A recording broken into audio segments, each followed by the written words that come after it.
Praise the lord. నేను మీ తమ్ముడు జోషిని. ఇప్పుడు హైదరాబాదు ముఖ్యంగా 2 విషయాల్లో ఇక్కడికి వచ్చాను బాబు గారు. మొదటి విషయం ఏంటంటే మీ యొక్క సాక్ష్యాన్ని ప్రేక్షకులు పంచమని కోరుచున్నాను. రెండో విషయం ఏంటంటే నిన్ను మనస్ఫూర్తిగా మిమ్మల్ని చూడడానికి ఇక్కడికి వచ్చానమ్మా. ప్రైజ్ ద లార్డ్ అమ్మా. కృప దైవ సంకల్పం ఇది దేవుని సంకల్పాలు ఎట్లా ఉంటాయంటే ఆశ్చర్యకరుడు, ఆలోచనకర్త, బలవంతుడైన దేవుడు కదా. ఈ వృద్ధాప్యంలో ఇలా సాక్ష్యం చెప్పడానికి అవకాశం ఇచ్చినందుకు దేవునికి ఎంతైనా వందనాలు. మనకు అదే కదా కావాల్సింది. ఈ సాక్ష్యము అనేక మంది రక్షించబడాలి. నేను రక్షించబడిన దానికి ఫలితం ఏంటి? ఫలాలు రావటమే కదా, ఆత్మఫలాలు రావాలి. వాళ్ళు రక్షించబడ్డారంటే మనకి ఎంతో సంతోషం. పరలోక రాజ్యంలో కూడా సంతోషాలు చూస్తాం కదా. అంతా మనం సేవ చేస్తామో అంతా పరలోక రాజ్యంలో చూస్తాం. మీ వయసు ఎంతమ్మా ఇప్పుడు? 90 సంవత్సరాల వయసులో కూడా మీరు సువార్త పరిచయం చేస్తారంటారు, నిజమేనమ్మా? దేవుని కృప, అది దేవుని కృప. అలా ఆకర్షించుకున్నాడు. ఎప్పుడైతే నన్ను ఆ శిల్వ దృశ్యాన్ని చూపించాడో ఆనాటి నుండి ఈనాటి వరకు నాలో ఉన్నాడు కనుక ఆయన నడిపిస్తున్నాడు. ఆయన కృప ఇది. ఒక పాత్రగా వాడుకుంటున్నాడు. యోగ్యకరమైన పాత్రని తన చేతిలో మలుచుకొని యోగ్యకరంగా వాడుకుంటున్నాడు. ఆయన శక్తిని, ఆయన సామర్థ్యం, ఆయనకే మహిమ రావాలి. అమ్మగారు, మీ అమూల్యమైన రక్షణ సాక్ష్యాన్ని క్లుప్తంగా వివరించమని నా మనస్ఫూర్తిగా కోరుకుంటున్నాను. మీ పేరేంటి మా అమ్మగారు? సరోజిని. మీ సాక్ష్యం చెప్పండి అమ్మా. ప్రియమైన మా పరలోకపు తండ్రి, ఈ ఉదయకాల సమయంలో నీ ప్రియమైన కుమారుడు, మా ప్రియ రక్షకుడు యేసు క్రీస్తు వారు శిలువలో చిందించిన ప్రశస్త రక్తాన్ని పట్టి విమోచించబడిన బిడ్డగా జోషే గారు, మరి నా తండ్రి ఆ బిడ్డ ప్రభ, నేను నీ బాబు సన్నిధిలోకి వచ్చి నేను ఘనపరుస్తున్నాం, మహిమపరుస్తున్నాం ప్రభ. ఉషాకి ఇచ్చిన తలంపు కొరకు వందనాలు. అలాగే జోషే గారికి కూడా ఈ తలంపు ఇచ్చావు ప్రభ. ఎవరిని ఆకర్షించుకుంటావో, ఎవరి కోసం ఇలాంటి రికార్డు పూర్తి చేస్తున్నావో నీ చిత్తం ప్రభ. కనుక నేను అంధకారంలో ఉన్న నన్ను ఆశ్చర్యకరులు నడిపించారయ్యా. నేనేనాడు అనుకోలేదు ప్రభ. యేసు క్రీస్తు నా కొరకు సస్తీయుడిగా వచ్చి ఈ లోకమంతా క్రయం చెల్లించడానికి ఏనాడు ఆలోచించలేదు. అయితే నాకు ఆ తలంపు వచ్చింది ప్రభ. మానవుడు చనిపోతే మట్టికి వెళ్ళిపోతున్నాడు. నా ఘోరమైన పాపాలు పరిహారం చేయడానికి ఆ శిల్లో తల్లో ముళ్ళకేసే పాదాల్లో మేకులు, పక్కలో బల్లెపోటు చక్కరెక్కిచ్చారు, ఈడుస్తున్నారు, దులుతున్నారు. ఏ పాపమే పావనం ముట్టి నా కొరకు ఇంత క్రయం చెల్లించావా? నన్ను క్షమించు ప్రభ. నా తండ్రి, నా సర్వస్వం వైపోయినా ప్రభ. నా తండ్రి, నీవే నా రక్షకుడు, నీవే నా విమోచకుడు, నీవే నా ప్రాణప్రియుడు. ఆనాటి నుండి ఈనాటి వరకు ప్రభ. నా తండ్రి, నాలో నీ ఉంటూ నీలో నన్ను నడిపిస్తూ సార్వత్రిక సంఘంతో ఐక్యత కలిగి నా తండ్రి ఎల్లవేళలా నిన్ను గలపరిచి మయంపరిచి కొనియాడే భాగ్యాన్ని కలుగుతున్నావు ప్రభ. జోషే గారిని బట్టి, ఉషాన్ని బట్టి మీకు వందనాలు. ఎవరెవరికైతే ఈ సువార్త వెళ్తుందో మరి రక్షించబడినట్లుగా వారి కూడా ఇచ్చే రాజ్యానికి వారసులైనట్లుగా సహాయం చేస్తారని నమ్మి సూచిస్తూ ఇచ్చిన తరుణం కొరకే వందనాలు చెల్లిస్తూ యేసు నామం పేరు చేసిన గొప్ప కార్యాల కొరకే రక్షణ పాత్ర చేత పట్టుకుని పెళ్లి కుమారుడుగా రానున్న యేసుక్రీస్తు వారి ఘననామములు సమర్పిస్తున్నాము తండ్రి. మా నాన్నగారు హరే రామ హరే కృష్ణని భగవద్గీత రామాయణం చెప్తూ అరుగుల మీద కూర్చున్న వాళ్ళకి, మాకు ఇట్లా వాకిలంతా అరుగులు ఉంటాయి, పెద్ద పల్లెటూరు కదా. ఆ గ్రామంలో చాలామంది వచ్చి కూర్చుంటే భగవద్గీత రామాయణం వినిపించేవారు. మా నాన్నగారిని బట్టి మా అమ్మ కూడా గురువుగారి మంత్రాలు తీసుకుంది. అలాంటి పరిస్థితుల్లో నేను అటువంటి అంటే భగవద్గీత రామాయణం అలాంటివి చేయలేదు. కానీ మా నాన్న విగ్రహాలు చేసేవాడు కాదు, నేను మాత్రం ఆ విగ్రహాలు చేసేదాన్ని. అసలు ఎవరన్నా ఏమనుకుంటారంటే మట్టి తీసి వినాయకుడి బొమ్మ చేస్తారు, దేవుడు మనం చేయగలమా? అమ్ముకున్న కాడలి వాడి దగ్గర మంచి కలరేసులు బొమ్మ కావాలి కదా, అట్ట అనుకున్నాను. అమ్మాయి అది బొమ్మే కదా, అట్టలిలా అది గ్రహించలేకపోయా. కనుక నేను నాకున్నటువంటి ఆ జీవితంలో మరి మంచి ఉన్నత స్థాయిలోనే ఉన్నాం. మా వారు ఉద్యోగస్తుడు, విజయవాడలో ఆఫీసులు. తర్వాత నాగార్జున సార్ డ్యామ్ కాంట్రాక్ట్ వెళ్ళారు. అక్కడి నుంచి లారీ బిజినెస్ చేశారు, దానిలో నష్టపోయాము. అప్పుడు కూడా నష్టంలో కూడా ఆ విగ్రహాలు పూజించటమే కానీ అయ్యో ఇంత శ్రమ వచ్చింది కదా, నన్ను రక్షించేది ఎవరు, ఈ సమస్య పరిష్కారం చేసేది ఎవరు అని ఎప్పుడు ఆలోచించాలి. కానీ ఆయన చనిపోయిన తర్వాత ఆ బిడ్డలు నేను వెంటపడు అంటే కన్నారు. అంటే మీ ఆయనగా చనిపోయారమ్మా? ఆయన చనిపోయారు. అంటే ఏంటి, అనారోగ్యత వచ్చింది, చనిపోయారు. అయితే చనిపోయిన తర్వాత మేము అప్పుడు వెంటపడు అమ్మగారి ఇంటికి వచ్చాం. 2 కుమారులు కదా వచ్చాం. వచ్చిన తర్వాత అప్పుడు ఏమైందంటే ఆనాడు నాకు ఈ సమస్య వచ్చింది. ఈ యొక్క మాట ఇంతగా పూజలు చేస్తున్నా నాకు మార్పు రాలేదు. అంటే నేను చనిపోతాను కదా, ఇట్లా లోకంలో ఎంతోమంది చిన్నారి బిడ్డలు చనిపోతున్నారు, మట్టికి వెళ్ళిపోతున్నారు, ఎవరస్తులు చనిపోయారు, మట్టికి వెళ్ళిపోతున్నారు. అంటే మట్టికి వెళ్ళిదా జీవితం ఉందా లేదా? మరి సృష్టికర్త ఎందుకు సృష్టించాడు? ఇంతేనా జీవితం అంటే అని నాకు ఆలోచన వచ్చింది. ఈ సంగతి బొమ్మలు మాట్లాడాలి. తర్వాత దగ్గర సహస్రనామ మంత్రం ఉంటుంది, అన్ని మంత్రాలు తంత్రాలు అంటే మాట్లాడాలి. దేనికి ఎవరు మాట్లాడాలి, ఇంకెవరిని అడగాలి? మానవుడు తప్పలేడు, ఎవరిని అడగాలి? దేవుడు అన్న మాట తలపడాలి అప్పుడు కూడా. కాకపోతే ఏంటంటే యేసు ప్రభుని అడగాలని తలపించింది, ఆయన ఇచ్చాడు ఆ జ్ఞానం. ఆ జ్ఞానంతో నాకు వచ్చేటప్పటికి యేసు ప్రభుని నమ్ముకున్న బిడ్డకి వెళ్ళా. ఆ అమ్మాయి ఏం చేస్తాను, తప్పిపోయిన గొర్రెల గురించి చెప్తూ గుడ్ ఫ్రైడే వచ్చినప్పుడు నన్ను తీసుకెళ్దాం మందిరానికి. ఆ క్షణం నా జీవితం మార్చేస్తాడు.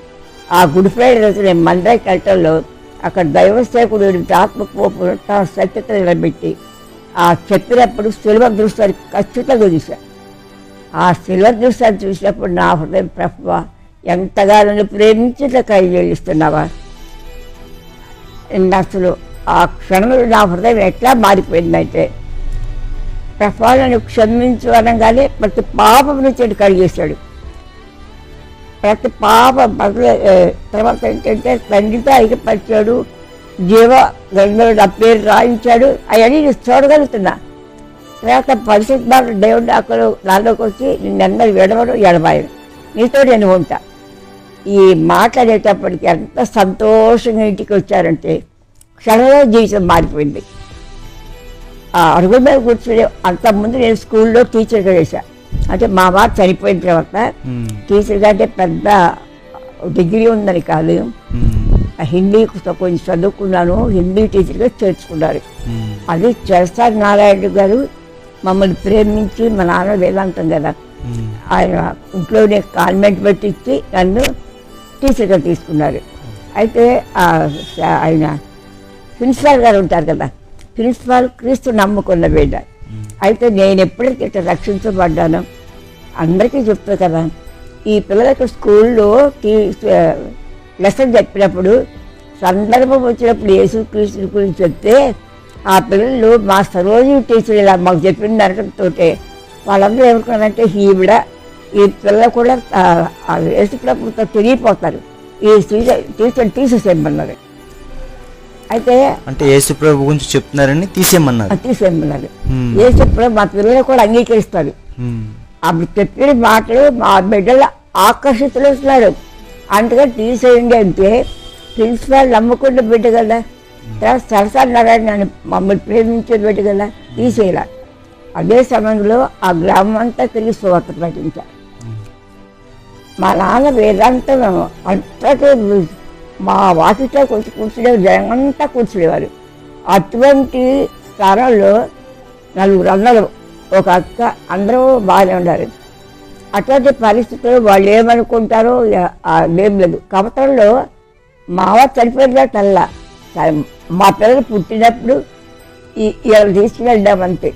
తర్వాత వాళ్ళు కూడా లేరు, వెంటనే ఉన్నాము. అయితే నేను కుమ్మాలిద్దరూ హైదరాబాద్లో ఉండారు కదా, నా పిల్లల దగ్గర ఉండాలని ఆకర్షణ నాకు వచ్చి బాబుకు లెటర్ రాసా నేను వస్తాను అని. అప్పుడు తనకు పర్మనెంట్ జాబ్ రాలేదు కదా.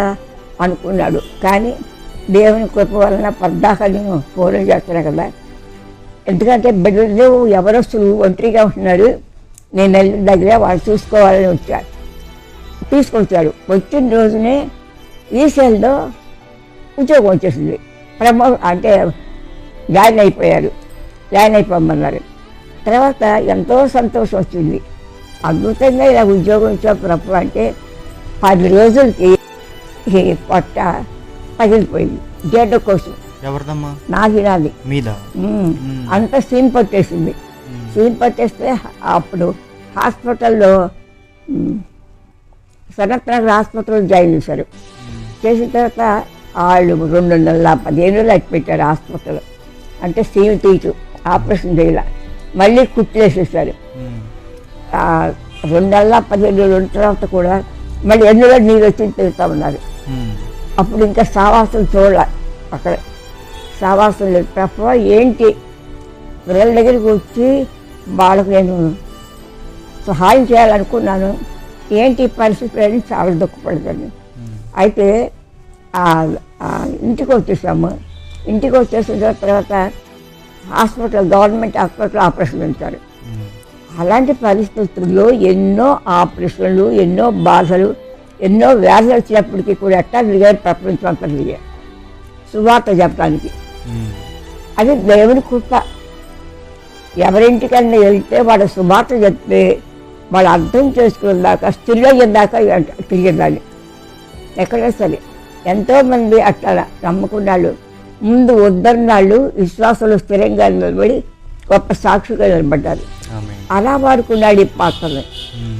ఈ కుమారుల విషయంలో కూడా ప్రార్థన చేసినప్పుడు విషయాలు 43వ వచనం వాగ్దానం చేస్తారు. పెళ్ళిళ్ళు ఎవరా చెప్పచ్చు ఇంకా సరే రక్షిస్తావేమో, రవిని రక్షిస్తావు, రక్షిస్తావు ప్రభు, నన్ను రక్షించావు కదా, నా బిడ్డల సంగతి ఏంటి అని మొరపెడుతున్నప్పుడు విషయాలు 44:3 చదవని పరిశుద్ధాత్మ దేవుని ఆత్మతో మాట్లాడాను. అంటే ఒత్తిడి చేస్తున్నారనమాట. అప్పుడు నేను బైబిల్ తెలుసు. ఎందుకు భయపడ్డాను అంటే అక్కడ ఏముంటుందో తెలియదు, అదేం మాట్లాడతారో తెలియదు. నేను మా బిడ్డ పాపం కదా ప్రభు, నువ్వు ఎక్కడ గర్దిస్తావో అదే భయంతో తీయలేదు. కానీ 3 సార్లు వెళ్ళేటప్పుడు తీశారు. అప్పుడు యాకోబు భయపడద్దు, దప్పిగల వాటి మీద నీళ్లను, ఎండిన భూమిపై జల ప్రవాహమును కుమ్మరిస్తాను, నీ సంతతిపై నా ఆత్మను కుమ్మరిస్తానని వాగ్దానం చేశాడు. అందరికీ సాక్షి చెప్పారు. ఇట్లా వాక్యం వచ్చింది. హెబ్రోన్ సిస్టర్స్ వచ్చేవారు అప్పుడు, వాళ్ళకి చెప్పిందా, నీ సేవలు అందరికీ చెప్పిందాలి. అప్పటి నుంచి ఇప్పుడు దాకా వాళ్ళు అట్టగే ఉన్నారు.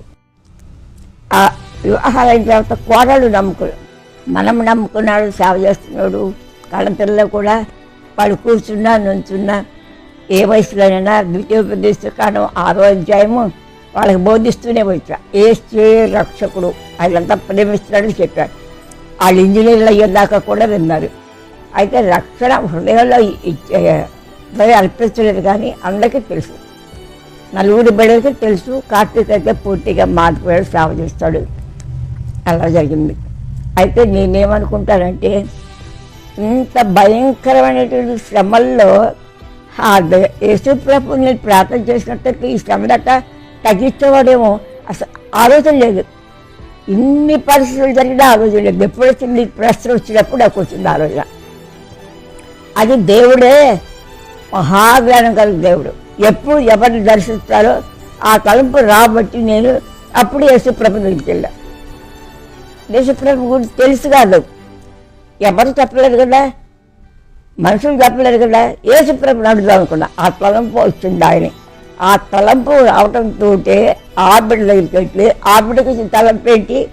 ఆకాశంలో నక్షత్రమే ఆ మందానికి నడిపించింది. తర్వాత అక్కడ దైవ సేవకుడు బలమైన సాధనంగా వాడుకుంటున్నాడు. సమీపంపరాని తేజస్సులు అమరత్వం కలిగి ఏ నరుడు ఎన్నడు చూడలేనటువంటి తేజోవాసుడు నీ కొరకు చూడు చెరువులు ఎంత కలిగేస్తున్నాడు. తనలో మళ్ళ కిరీటం, పాదాల్లో మేకులు, పక్కలో బల్లెపోటు, రక్తం అంతా కారుస్తున్నాడు. ఆ స్థిర దృశ్యాన్ని చూడకపోతే నమ్మేదాన్ని కాదు. ఆ స్థిర దృశ్యాన్ని ఏం చేస్తున్నట్టు పూర్తిగా మార్చేసింది. శిలువలోనే గొప్ప ఆకర్షణ ఉంది. శిలువనే నేను సన్నిధించేశాడు. ఆ శిలువ చూసినప్పుడు ప్రభువా నేను ఘోర పాపిని, నన్ను క్షమించు, ఆ రక్తంతో నన్ను కడుగని అన్నాను. కడిగారని నమ్మేశారు. వచ్చేసిన తర్వాత నేను ఏం చేస్తానంటే మామూలుగా శుక్రవారము కార్తీక మాసం వచ్చినప్పుడు బొమ్మలన్నీ పెట్టి అన్ని బొమ్మలు అక్కడ పెట్టేసేసి పూజలన్నీ చేసి ఆత్మీయించి చంద్రుడు వచ్చినప్పుడు మళ్ళీ అక్కడ కూడా వెలిగించాలని ఇట్లా చూస్తుంటే ఆత్మ మహత్వం వెళ్ళిపోయింది. ఒక్కటి లేకుండా వెళ్ళిపోయింది. ఇదేంటి ఇంత బరువు చాప మీద ఇన్ని పెట్టాలి ఈ బాక నుంచి ఎవరిని పెట్టకపోతే ఏ పాపం వస్తుందని అన్ని బొమ్మలు పెట్టి పూజ చేస్తారే అన్ని అతగిపోయింది. ఏంటి జరిగింది నా జీవితంలో. అయితే యేసు ప్రభు నమ్మకం దాకా అడిగాను, ప్రభువా అట్లా మళ్ళీ నాకు చూపించాడు. పడుకున్నప్పుడు అలా చూపించి నీకును ఈ విగ్రహాలకు తేడా ఏంటి ప్రభు అని అడిగాను.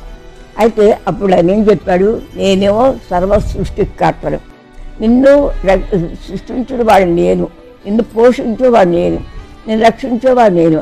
అవేంటి చేతి పల్లె బొమ్మలేకమ్మా అతలో జీవం లేదు కదా అనేటప్పటికీ మీరు నమ్ముతారో నమ్మరు, ఇంట్లో విగ్రహాలన్నీ పారేస్తాం.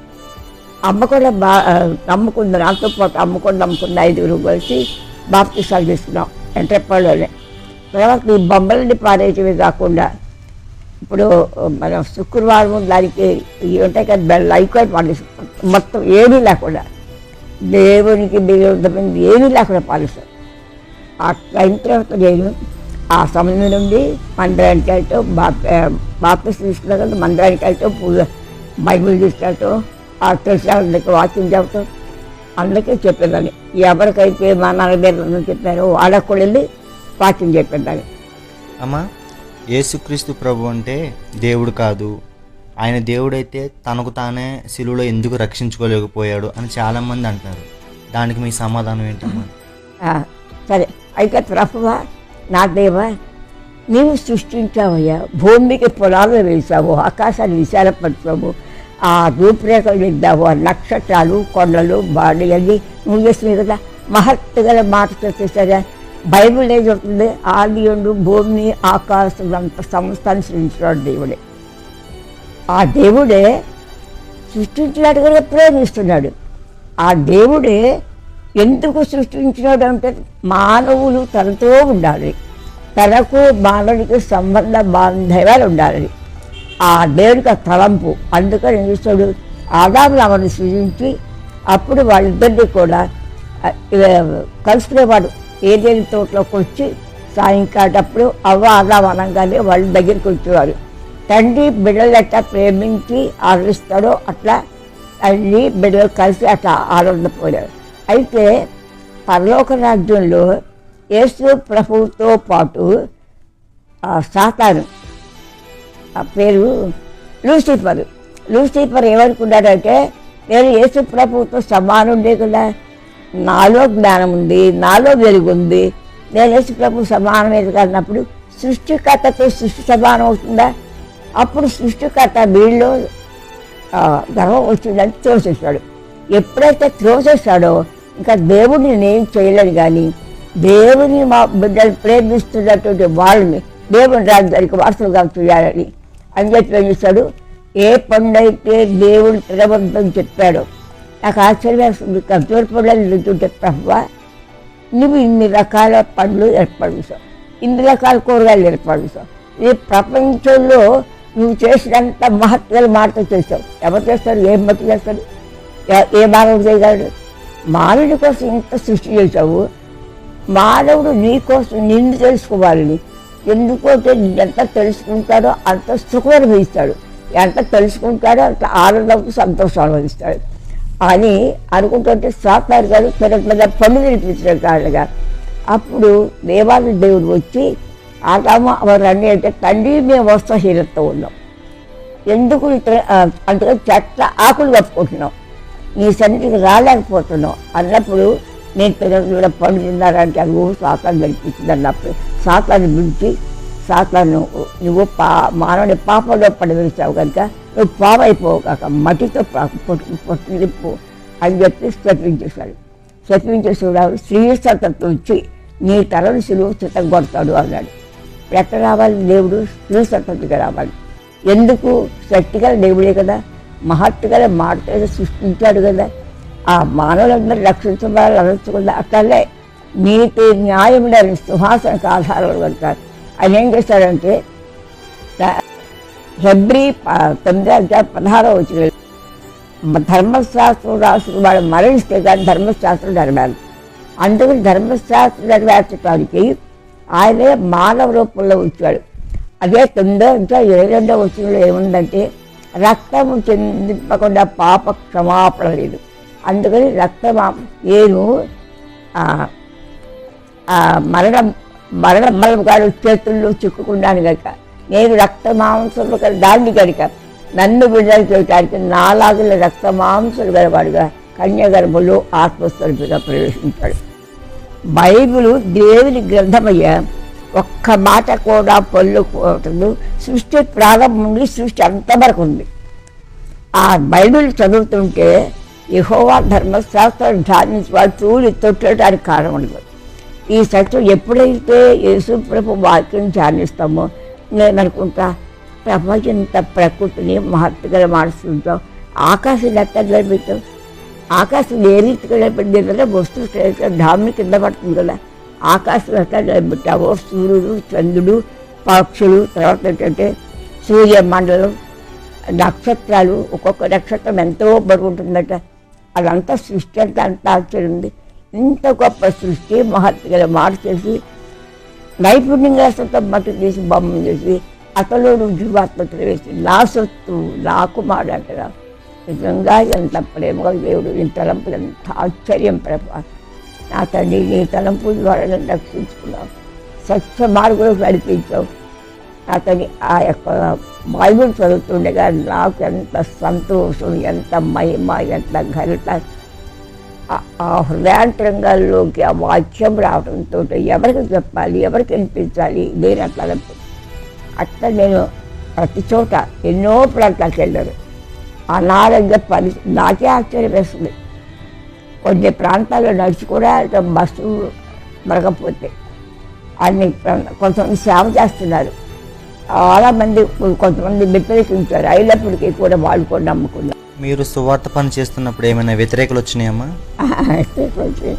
మామగారు, ఈ పరిస్థితుల్లో మీరు 90 సంవత్సరాలు వచ్చినాయి కదా, మీ పనులు మీరు చేసుకోగలుగుతున్నారా? దేవుని కృప వల్ల నా పనులు అంటే వంట చేయరు, కానీ నా స్నానము, నా యొక్క తల్లు కుటుంబం బాత్రూమ్కి వెళ్ళటం దేవుడి కృప చూపిస్తున్నాడు. ఈ ఇంట్లో మీరు ఒక్కరే ఉంటారు అమ్మగారు? మా బాబు కోడలు నేను ఉంటాం. మీరు ఒక్కరే ఉదయం నుంచి రాత్రి వరకు కూడా ఏం చేస్తూ ఉంటారు? ఒక్కరే ఉంటారు కదా ఇంట్లో, మీ దినచర్య ఏంటి? ఏం చేస్తానంటే పగలు పొద్దున్నే లేవటంతో మామూలుగా మొహం కడుక్కొని ఆ టిఫిన్ తింటా. బాబు టిఫిన్ పెడతాడు, తింటాను. తర్వాత అక్కడి నుంచి నేను ప్రార్థన చేసుకుంటూ బైబిల్ చదువుతా. బైబిలు దేవుని మాటలు ఆయన చదువుతా. సేవ కొరకు ఎవరైతే సేవ చేస్తారో వారి కొరకు ప్రార్థన చేస్తా. తర్వాత నా దగ్గర నేను ఇంతమందికి శుభార్త చెప్పాను కదా, వాళ్ళందరి పేర్లు రాసుకుని ఉంటాయి దగ్గర, అందరి కొరకు ప్రార్థన చేస్తా. తర్వాత భోజనం టయానికి భోజనం పెడతారు, భోజనం చేస్తా. అప్పుడు మాతో ఒక అరగంట అట్లా పడుకుంటా.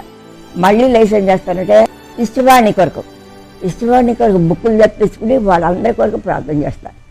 ఇష్టవాణి కొరకు, తర్వాత ఎవరైతే ఎంతమంది నమ్ముకున్నారో వాళ్ళందరి కొరకు ప్రార్థన చేస్తా. సమస్యలు ఎవరు సమస్యలతో ఉన్నారో వాళ్ళందరి కొరకు ప్రార్థన చేస్తా.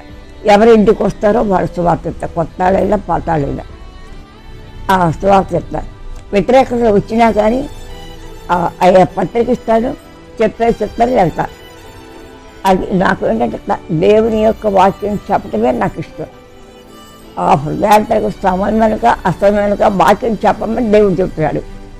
నా ప్రభు నాలో పెట్టినటువంటి ఆ యొక్క ఆత్మీయ ఉద్యోగం కొరకు ఇలా చెప్పడానికి ఆయన ఇష్టం చెప్పి, ఇప్పుడు బలం ఉందని కాదు, అసలు ఎంతసేపు మాట్లాడతానని నేను అనుకోలేదు.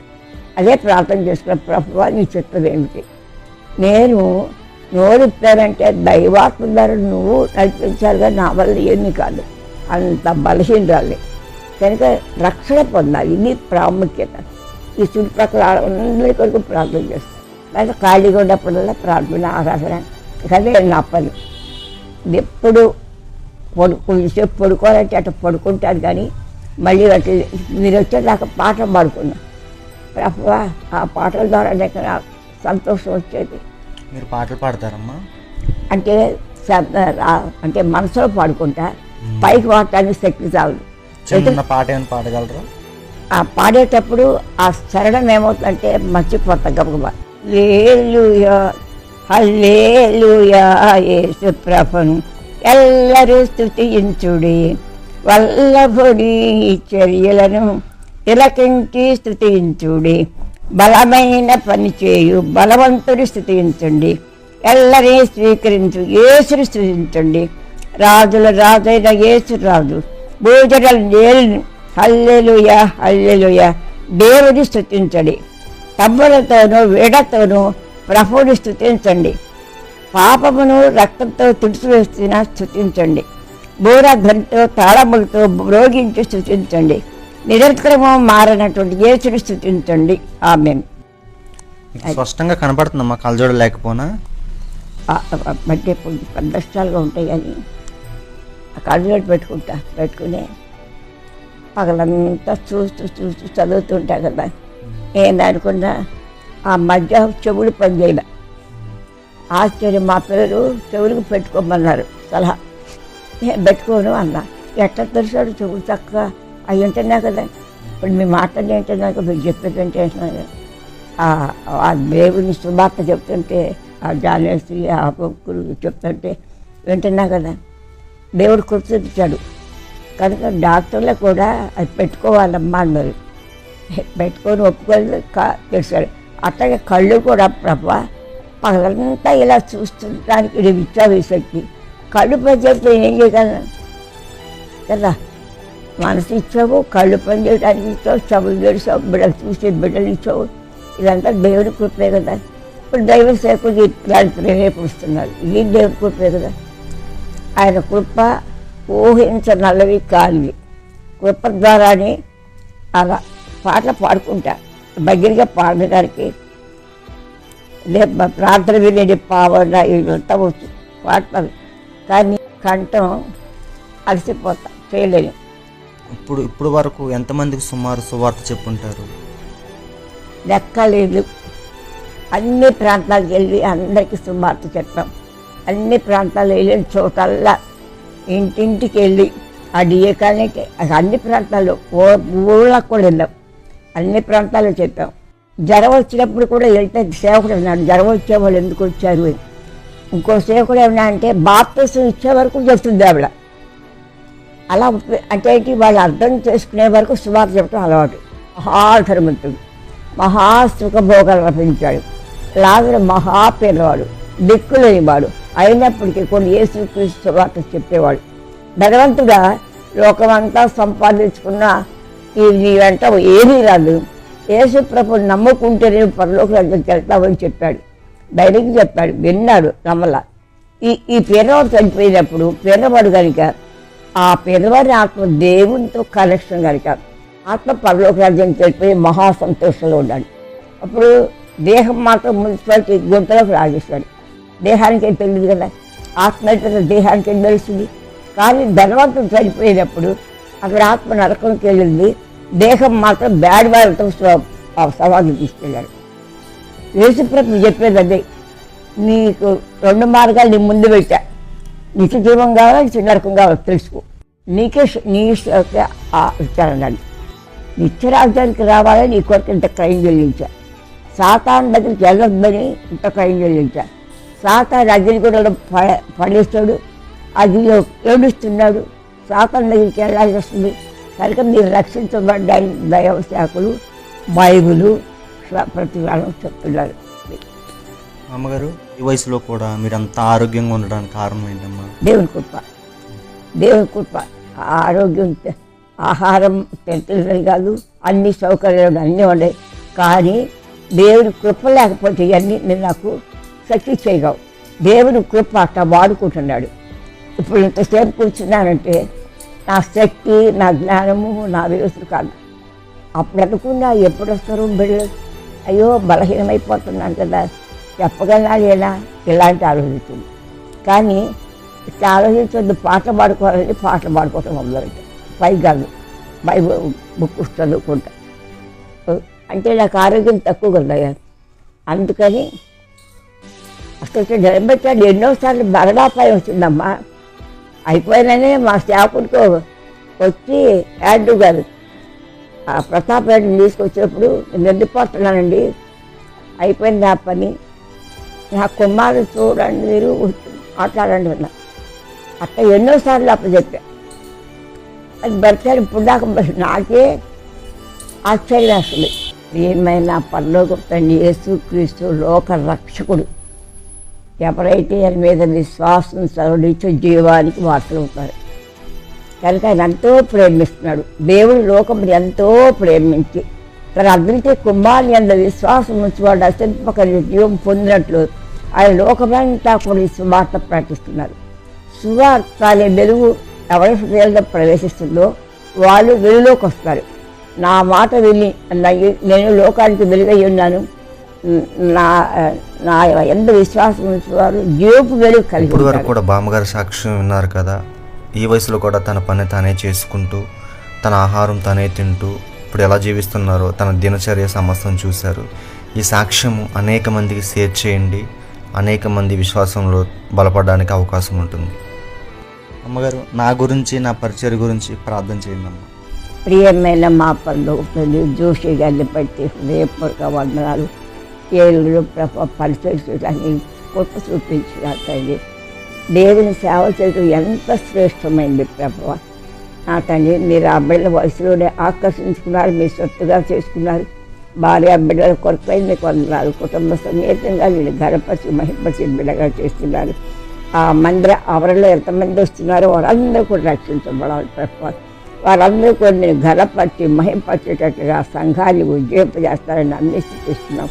మళ్ళీ అక్కడ వెలిగించినటువంటి దీపము కొంచెం కింద మంచం కింద పెట్టకుండా దీపస్తంభమే పెట్టి చీకట్లో వెళ్తున్నారు, వెలుగు చూపించుతున్నారు. కనుక జోషి గారి హృదయాంతరం ప్రభ నువ్వు ఆ జ్యోతిని దేదీప్మానంగా వెలిగించి అందరినీ ప్రభాన్ని తట్టు తిప్పిపెట్టేట్టుగా చేస్తారని అడిగి ఊహించు వాటి కంటే కూడా అత్యధికంగా యేసు గారిని మీరు వాడుకుంటారు నమ్మి స్థుతిస్తూ ఇచ్చే తరుణం కొరకే వందనాలు చెల్లిస్తూ ఉషాకి ఇచ్చిన భారం కొరకు వందనాలు చెల్లిస్తూ ఇప్పుడు రికార్డ్ చేసిందంతా ఎవరికైతే పెడతారో వాళ్ళందరూ కూడా రక్షణ పొంది నేను మహిమపరిచేటట్టుగా చేస్తారని నమ్మి స్థుతి చేస్తూ నామం పేరిట కొద్ది ఆరాధనలు సమర్పిస్తున్నాము తండ్రి.